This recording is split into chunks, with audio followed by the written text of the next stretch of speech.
for. It's stronger militarily. It's much more assertive diplomatically.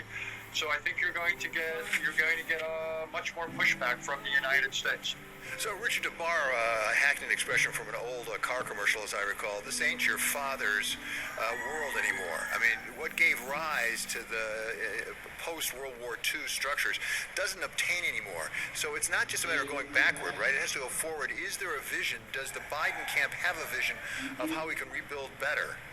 That's a great question, David. The answer is not yet. So I think the initial thrust of the administration would be what I would describe as repair. Things we've just been talking about to stabilize the home front, to get the United States back on the playing field of international organizations and diplomacy, to revive alliances. And then you've got the heavy lifting. What will the United States do vis-a-vis Russia and China to manage those great power rivals? What will we actually do on climate? Can we structure the digital space, which is clearly essentially the Wild West? What can we do so the world is better prepared for the next pandemic and is better able to deal with the existing one? So I think that's, there's a little bit of time there. That's why you got to get everybody up to speed in their jobs, got to get the interagency system working. But I think the idea of innovation, of moving forward, we're not going to know that for a few months, but that'll be the ultimate test of this administration's foreign policy. That was Richard Haass, president of the Council on Foreign Relations and author of the best-selling book, The World, A Brief History. Coming up, President Biden wants to increase the federal minimum wage to $15 an hour. But what would that do for the economy? And what's it got to do with the pandemic? We asked contributor Larry Summers of Harvard and Glenn Hubbard of Columbia. This is Wall Street Week on Bloomberg.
President Biden wants to raise the federal minimum wage to $15 an hour, a measure he included in his day one priority of passing a stimulus bill to support the economy.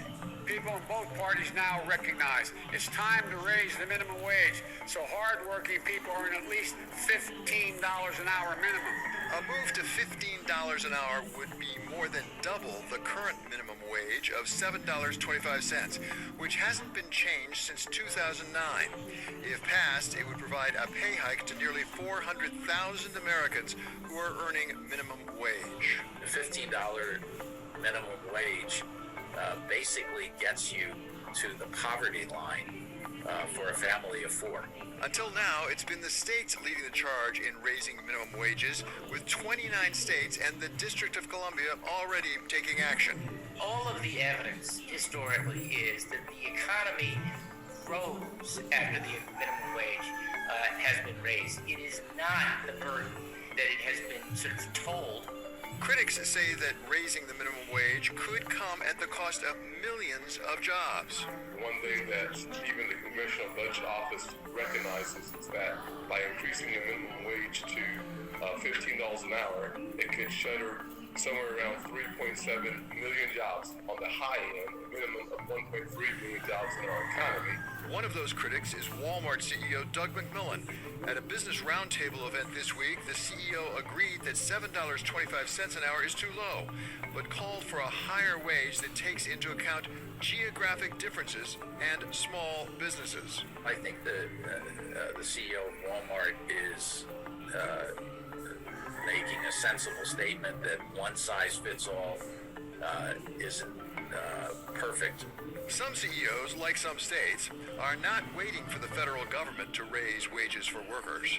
No matter what happens on the government level, on federal level, or the state level, we have companies, and I see the signs, and I see companies are coming forward. We have to do what's right, which is bring the minimum wage at least $15 to start with. Regional differences in the cost of living and the timing of a potential hike in the minimum wage raises concerns with some economists. I don't think it belongs in here. It's not stimulus. It's not relief. It gets in the way of recovery in the labor market, and so I expect that to drop out.